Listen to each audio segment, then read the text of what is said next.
Alors pour cette dernière conférence, mais qui n'est pas non plus le dernier moment de cette journée, nous avons le plaisir de recevoir Nicolas Vanlin, qui enseigne à l'université d'Artois et chercheur au laboratoire Texte et Culture, et qui, comme une sorte de synthèse de cette journée, nous propose comme titre « Qu'est-ce que la poétique des sciences ?» Je vous donne la parole en vous remerciant d'avoir accepté notre invitation. C'est moi qui vous remercie, mais qui vais vous décevoir parce que je ne vais pas du tout faire la synthèse de toute cette journée, et peut-être même parler de toute autre chose. Je vais parler de poétique des sciences, ce qui est bien sûr lié à la poétique littéraire. La poétique, en tout cas, a d'abord été élaborée sur des textes littéraires, mais je vais essayer de montrer en quoi elle peut être utile appliquée aux textes scientifiques. L'expression poétique de la science recouvre au moins deux choses que l'on peut définir ainsi en préambule. Par poétique, on entend, au sens qu'Aristote donnait à ce terme, un art d'écrire, l'ensemble des techniques qui permettent à un savant de formuler efficacement dans la langue son travail, ses découvertes, ses inventions. Alors, cette poétique peut résider dans des préceptes explicites, des recommandations, voire des enseignements. Elle peut éventuellement être commentée par le savant lui-même, à mesure qu'il la met en pratique. Elle peut aussi être entièrement implicite, intuitive, voire dissimulée. Par extension, comme on le fait couramment aujourd'hui, j'entends également par poétique l'étude de l'écriture. De ce second point de vue, une poétique des sciences sera donc l'analyse de la manière dont les savants ont écrit la science. Et j'utiliserai les compétences supposées ou réelles des littéraires pour approcher l'écriture scientifique, non pas dans ses objets, sur lesquels je suis complètement incompétent, mais sur ses moyens, en escomptant que ces moyens nous apprennent quelque chose de substantiel sur ce que sont les différentes sciences. Et si tout se passe bien, si cet exposé satisfait l'ambition que je lui assigne, cette double définition de la poétique des sciences devrait se voir enrichie en dernière analyse d'un troisième sens. Troisième sens selon lequel l'écriture scientifique n'est plus envisagée dans sa spécificité, mais au contraire dans ce qu'elle a de commun avec l'écriture littéraire, c'est-à-dire la formulation historiquement déterminée d'un imaginaire culturel qui sous-tend une vision du monde particulière. Alors la poétique peut s'intéresser par exemple à une figure, et je n'aurai le temps de traiter que très rapidement cet exemple-là, une figure très répandue dans différents types de textes, l'analogie. Il s'agit à la fois d'une figure d'expression et d'une figure de pensée. Je veux dire par là qu'elle est la matérialisation dans l'écriture d'une opération de l'esprit. Et à ce titre, elle est particulièrement intéressante pour la poétique car elle est un point d'entrée vers la manière dont un auteur élabore sa pensée. Je vais passer en revue quelques exemples qui nous mettront en évidence son intérêt, en commençant, tout honneur, par quelqu'un qui a fréquenté cette école, le polytechnicien Nicolas Léonard Sadi-Carnot, qui posa les bases de la thermodynamique dans ses réflexions sur la puissance motrice du feu et sur les machines propres à développer cette puissance. C'est dans cet ouvrage qu'il envisage, qui est une grande innovation, la chaleur comme un agent moteur, et qu'il cherche à caractériser sa puissance motrice. Il procède pour cela par une analogie avec la puissance motrice d'une chute d'eau. C'est ainsi qu'il peut formuler l'idée que, de même que la puissance de la chute d'eau dépend directement de la différence de hauteur entre le haut et le bas de la chute, eh bien, la puissance motrice de la chaleur dépend de la différence entre un corps chaud et un corps froid. C'est ce que l'on voit dans cet extrait. D'après les notions établies jusqu'à présent, on peut comparer avec assez de justesse la puissance motrice de la chaleur à celle d'une chute d'eau. Toutes deux ont un maximum que l'on ne peut pas dépasser, quelle que soit d'une part la machine employée à recevoir l'action de l'eau, et quelle que soit de l'autre la substance employée à recevoir l'action de la chaleur. La puissance motrice d'une chute d'eau dépend de sa hauteur et de la quantité de liquide. La puissance motrice de la chaleur dépend aussi de la quantité de calorique employée et de ce qu'on pourrait nommer de ce que nous appellerons en effet la hauteur de sa chute. C'est lui qui souligne. C'est-à-dire la différence de température des corps entre lesquels se fait l'échange du calorique. Alors on peut se demander si cette comparaison est explicative ou heuristique, hein, c'est-à-dire si elle est simplement un moyen pour faire comprendre une idée, ou si elle a été un moyen pour mettre au jour cette idée. En l'occurrence, je fais l'hypothèse, en m'appuyant sur l'analyse de Fernand Hallen, que cette comparaison, quel que soit le moment où elle est formulée par Sadi Carnot, a un rôle fondateur, car l'observation des chutes d'eau et des moulins à eau participe de la culture de Sadi Carnot, hein, de son imaginaire technico-scientifique. Je poursuis avec la mise en évidence des connotations de l'analogie. Avec cette autre comparaison, plus célèbre, hein, qui est celle que fait Lavoisier dans son mémoire sur la respiration des animaux en 1789. Lavoisier écrit ceci: « La respiration n'est qu'une combustion lente de carbone et d'hydrogène qui est semblable en tout à celle qui s'opère dans une lampe ou dans une bougie allumée.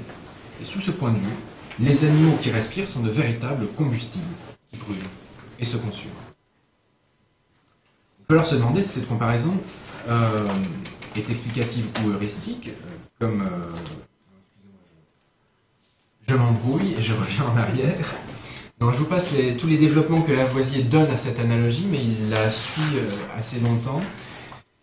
Il apparaît en tout cas ici qu'il cherche à donner un sens chimique à ce qui est connu comme un phénomène physiologique. Et il passe pour ce faire par une analogie entre le vivant et l'inerte. Plus loin dans le même texte, il constate l'avantage qu'ont les animaux qui régulent leur température et qui s'adaptent ainsi à différents milieux. Et il insiste sur l'avantage spécifique de l'homme. Hein. L'homme qui est l'animal qui s'adapte le mieux, puisque c'est celui qui occupe la plus grande aire d'habitat sur la planète. Donc il revient à une spécificité humaine, hein, qui anoblit l'être humain après être passé par une analogie a priori humiliante. En effet, le procédé de l'analogie suppose, au-delà de ses vertus heuristiques et explicatives, des connotations idéologiques. Or, dans le discours scientifique, ces connotations sont des prises de risque, particulièrement si, comme c'était le cas ici, le vivant est comparé à l'inerte, ou l'humain comparé à l'animal. L'analogie apparaît donc aussi comme un lieu de négociation avec les implications idéologiques de la démarche scientifique. Ceci apparaîtra de manière plus criante encore dans une analogie employée par le physiologiste Claude Bernard.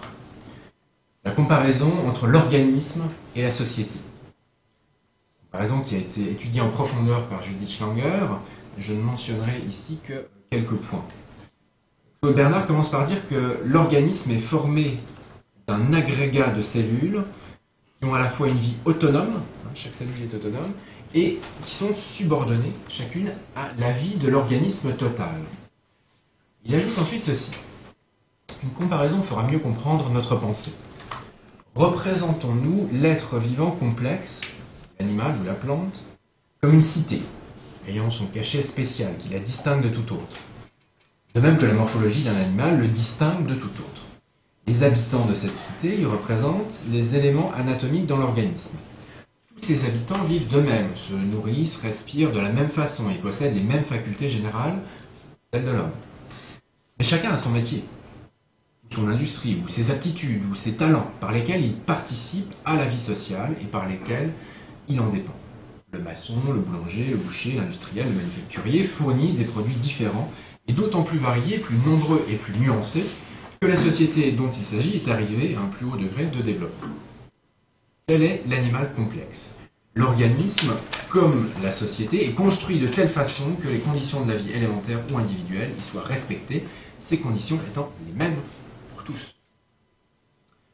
Alors, la théorie cellulaire, qui se développe au XIXe siècle, est fréquemment investie d'arrière-pensée politique, car elle affirme que chaque cellule est en quelque sorte un être vivant autonome, vivant en association avec d'autres semblables pour former un être autonome plus grand, comme dans une république, chaque citoyen est libre, etc. Claude Bernard, pourtant peu porté à philosopher et généralement prudent à l'égard des métaphores, ne va pas tirer de conclusions politiques de sa physiologie. Mais il utilise néanmoins l'analogie de l'organisme et de la cité dans une visée explicative. On peut penser, on y reviendra tout à l'heure, que sa conception particulière de la liberté des êtres vivants joue en fait un rôle heuristique dans la manière dont il a construit sa théorie physiologique. Plus fondamentalement encore, l'usage de l'analogie intéresse l'épistémologie de chaque discipline scientifique.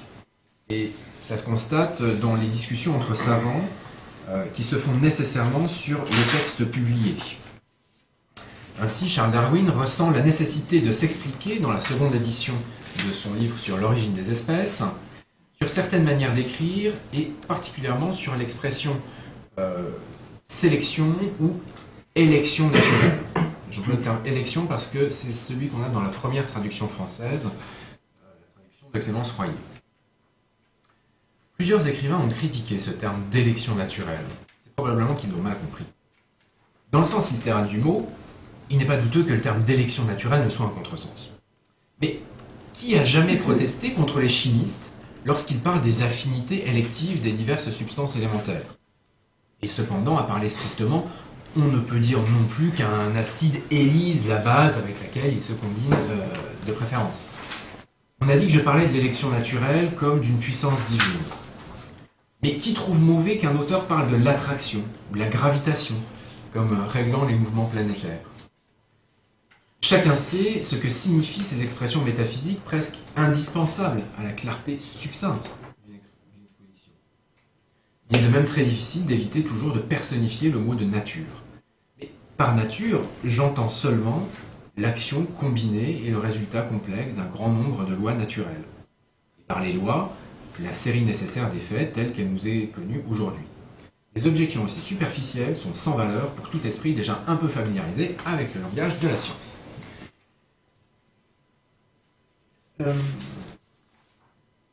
Ainsi, l'usage des mots, dans un sens métaphorique, touche à l'épistémologie de la discipline. Ce n'est pas qu'une question de forme, de mise en forme de l'exposé, mais c'est le symptôme possible d'un vice de raisonnement. Le savant doit être attentif à son écriture et se justifier face aux critiques. À cet égard, Darwin se plaignait couramment de souffrir réellement dans la rédaction de ses théories, car il se sentait toujours trahi par les mots. Et il est passionnant d'étudier, en deçà même des fantaisies de ses différents traducteurs, d'étudier toutes les corrections qu'il a apportées aux différentes éditions successives de ses textes.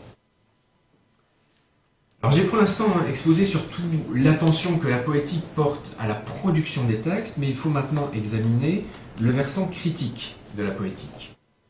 C'est-à-dire ce à quoi répond Darwin quand il défend le choix de ses mots. C'est en effet tout un pan du discours scientifique qui consiste à s'interroger et à critiquer les choix de formulation des différents savants. Alors, puisque j'ai intitulé ma précédente sous-partie Darwin ou le malentendu, eh bien la suivante est naturellement Flourens ou le malentendant. 3 ans après la publication du texte que je viens de vous lire, le physiologiste français Pierre Flourens ne veut toujours pas comprendre et attaque Darwin sur son usage des mots, continuant ainsi une véritable tradition scientifique de guerre contre les analogies et les personnifications. Et voici ce qu'il écrit. L'auteur se sert partout d'un langage figuré, dont il ne se rend pas compte, et qui le trompe, comme il a trompé tous ceux qui s'en sont servis. Là est le vice radical du livre. Dans cet examen du livre de M. Darwin, je me propose 2 objets.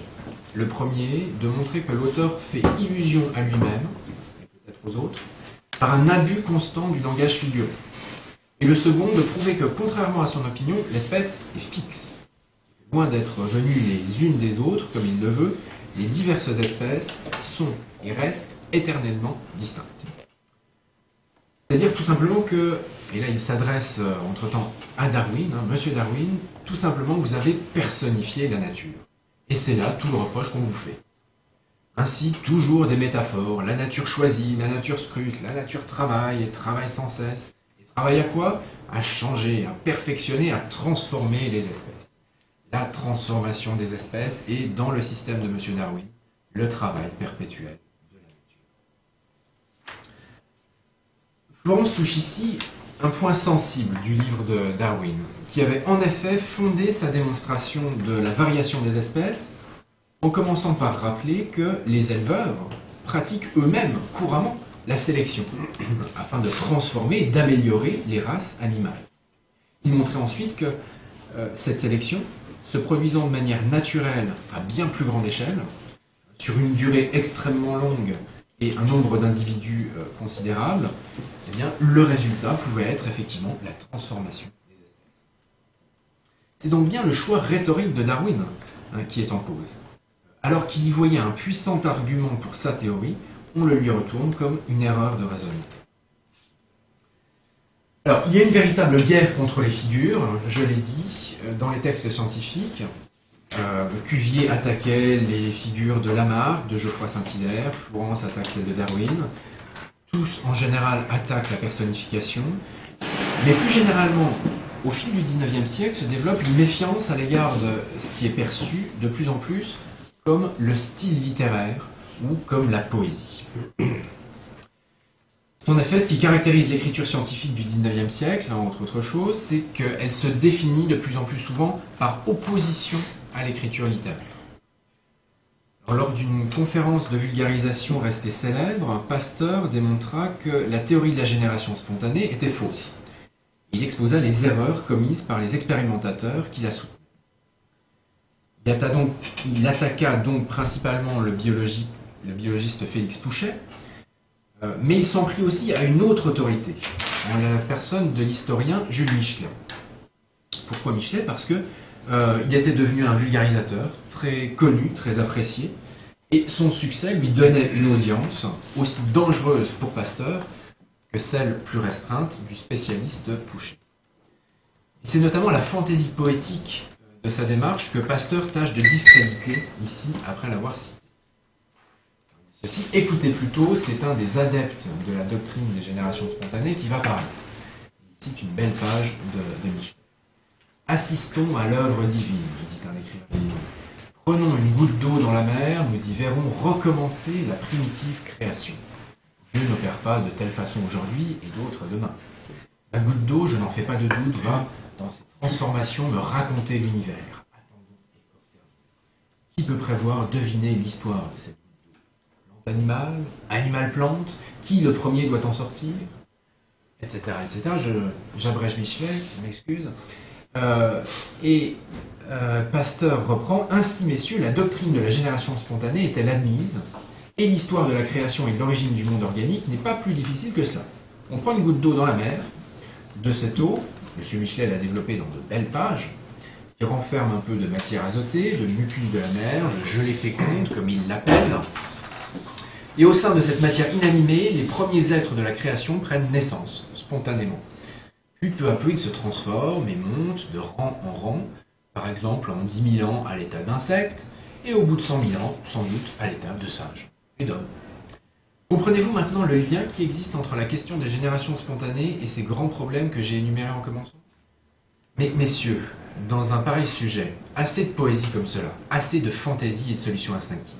Il est temps que la science, la vraie méthode, reprenne ses droits et les exerce.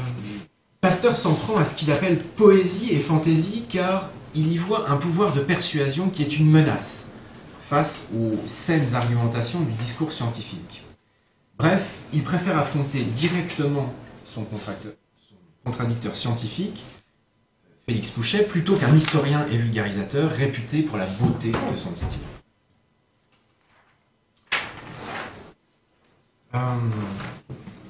J'aurais pu vous parler de Claude Bernard, qui met en cause le langage lui-même et le sens littéral des mots, mais j'en viens, pour plus continuité, à Cuvier directement, qui affronte les poètes en général, et il appelait poètes des gens tels que Geoffroy Saint-Hilaire, Lamarck ou même Buffon.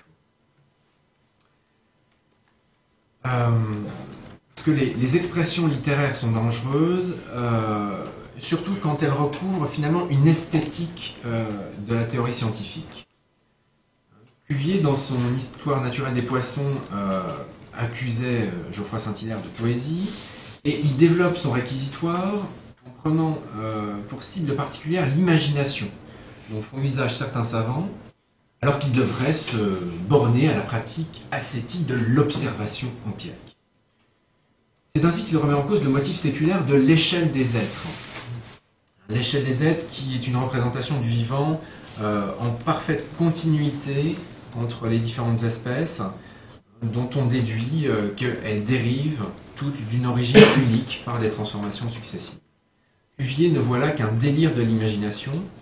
Il dénonce les tenants de cette représentation qui, je le cite, se réfugient dans le langage figuré où la logique ne pénètre pas. En dernière analyse, il voit dans cette dérive des savants transformistes un vice épistémologique. Je le cite, « Quelle loi aurait pu contraindre le créateur à produire sans nécessité des formes inutiles, uniquement pour remplir des lacunes dans une échelle, pour remplir des cases dans un tableau, qui n'est qu'une spéculation de l'esprit, qui n'a d'autre fondement que la beauté que quelques philosophes ont cru y découvrir. Et en toute chose, la beauté tient à la convenance relative. La beauté du monde consiste dans l'heureux concours des êtres qui le composent, à leur conservation mutuelle et à celle de l'ensemble, non pas dans la facilité qu'aurait un naturaliste de les aligner en une seule série. C'est donc la recherche de facilité ou d'élégance dans leur système qui aurait fourvoyé les naturalistes. Les théories de l'unité de plan des êtres vivants proviendraient d'un souci de poétique, en fait. Le souci d'une disposition harmonieuse et simple dans la classification des êtres. On peut donc observer à travers l'examen de la poétique des textes scientifiques que les formulations sont tantôt des leviers, s'appuyant sur l'imaginaire pour faire émerger de nouvelles représentations du monde, tantôt des freins, qui butent sur des résistances imaginaires. Ainsi, la poétique des sciences renvoie à un imaginaire culturel qui est le trésor commun de tous les auteurs, scientifiques comme littéraires.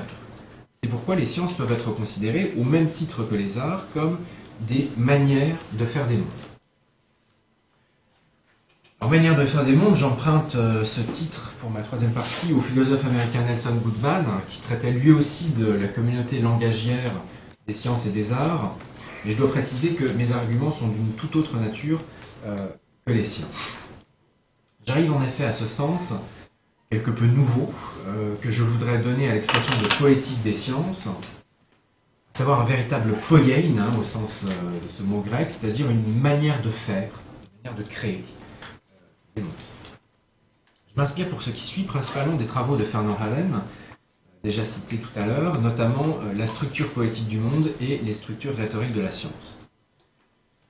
On voit en effet dans ces ouvrages non seulement comment les scientifiques recourent à une rhétorique d'exposition pour communiquer leurs théories, mais surtout que le travail d'invention scientifique ne relève pas uniquement de l'observation empirique et du calcul, mais aussi d'une poétique, c'est-à-dire d'une structuration plus ou moins traditionnelle, plus ou moins originale, d'un imaginaire.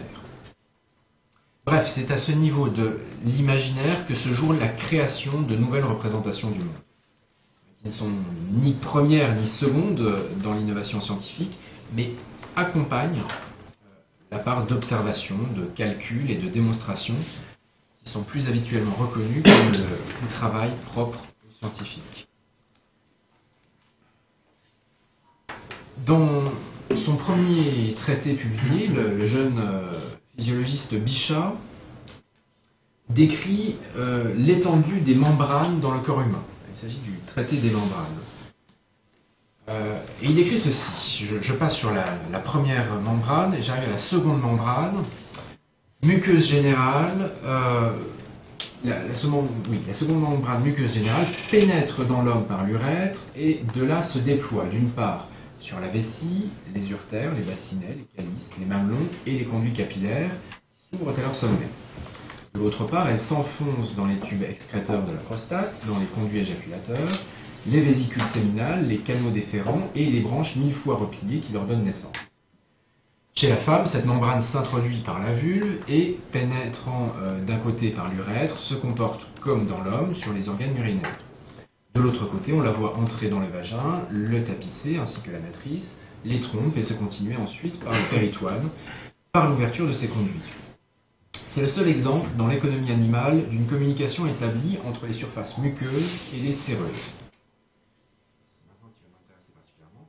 Cette manière d'indiquer le trajet des surfaces muqueuses, en disant qu'elles se prolongent, s'enfoncent, pénètrent, etc., d'une cavité à l'autre, n'est point sans doute conforme à la marche de la nature, qui crée dans chaque organe les membranes qui lui appartiennent. et ne les étend point ainsi de proche en proche. Mais notre manière de concevoir s'accommode mieux de ce langage, dont la moindre réflexion rectifie le sens. Bichat constate donc et prend la peine de faire remarquer à son lecteur que la manière de décrire produit un décalage par rapport à la nature de ce qu'il décrit. Il met ainsi en évidence que l'écriture scientifique passe nécessairement par une invention rhétorique particulière. En l'occurrence, la narrativisation continue de la description des muqueuses. Or, s'il signale que cette manière de parler ne correspond pas à la manière de faire de la nature, il ne justifie pas la conception discontinue qu'il suppose,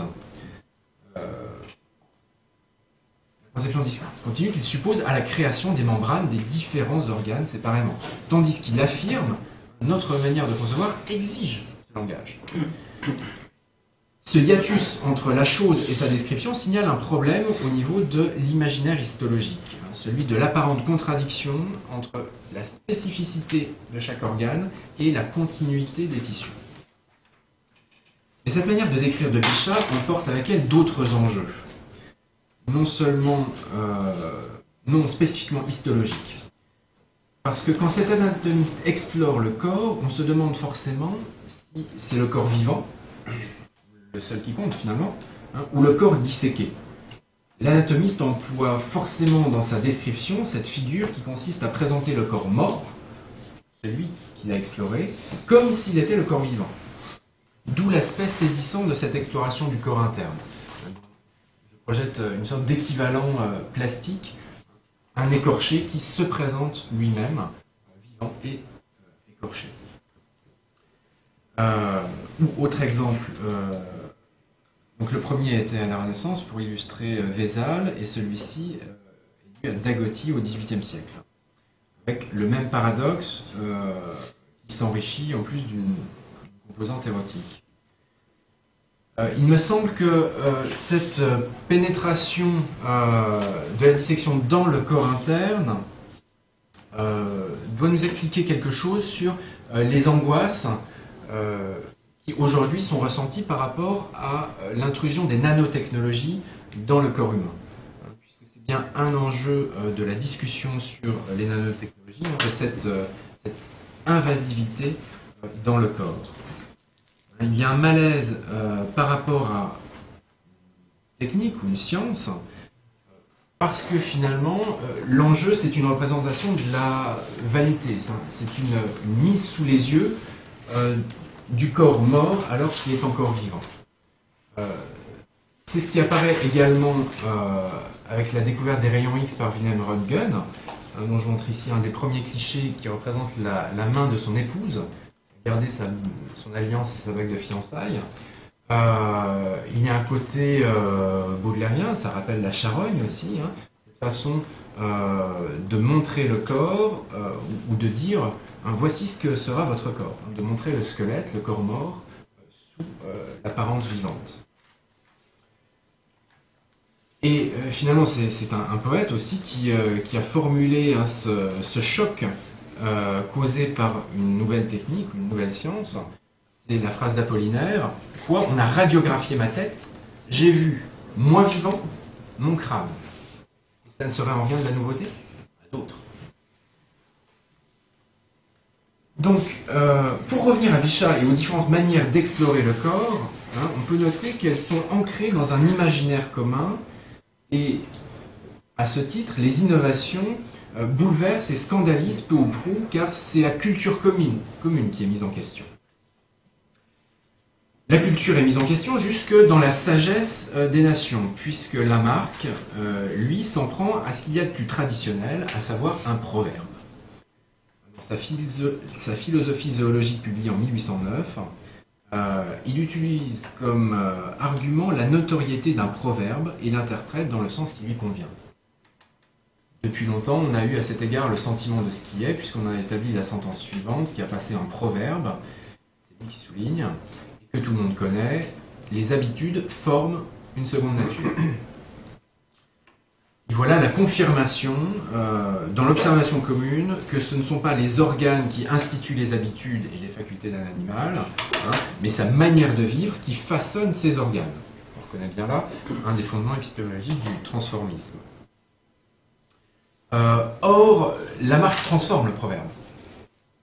Usuellement, on dit les habitudes sont une seconde nature, ce qui a un tout autre sens. Ici, en remplaçant le verbe être par le verbe former, il nous parle d'un processus et effectivement suggère la transformation. Donc cette seconde nature, hein, ça n'est plus simplement les habitudes qui s'ajoutent à notre être, hein, mais c'est une nature transformée. C'est la transformation d'une nature première en autre chose. Donc voilà une manipulation, hein, opérée dans le langage. Autre transformation intéressante, c'est celle qu'opère Marcellin Berthelot en allant de la science à la science-fiction, puisque dans sa leçon d'ouverture au Collège de France en 1864, il écrit ceci, ça porte sur la synthèse organique. Pour prendre un exemple plus hardi, si la chimie réussit quelques jours à dépasser cette limite jusqu'ici infranchissable que lui opposent les corps réputés simples, si elle parvient à les décomposer et à les recomposer à son gré, la loi générale de cette synthèse nous permettra sans doute de former, à côté des éléments actuels, une infinité d'éléments analogues. Le domaine où la synthèse exerce sa puissance créatrice est donc en quelque sorte plus grand que celui de la nature actuellement réalisée. Ambition démiurgique du chimiste, hein, qui voit dans sa main un pouvoir supérieur à celui de la nature elle-même. La chimie tire donc de la synthèse un caractère propre, elle donne à l'homme sur le monde une puissance inconnue aux autres sciences naturelles. Les lois et les classifications de la chimie sont vivantes dans le monde extérieur, elles engendrent chaque jour entre nos mains des êtres tout pareils à ceux que produit la nature elle-même. Alors je conclurai en disant que l'utilité d'une poétique des sciences, appliquée aux textes anciens aussi bien qu'aux textes contemporains, est selon moi de faire comprendre, ou même de faire prévoir, l'appropriation ou le rejet, hein, l'incompréhension par le public, des innovations scientifiques et techniques. Une telle poétique peut donc apporter sa contribution à la nécessaire discussion citoyenne sur les sciences dans nos démocraties. Je reprends ici la perspective d'Yves Citon qui a été citée tout à l'heure.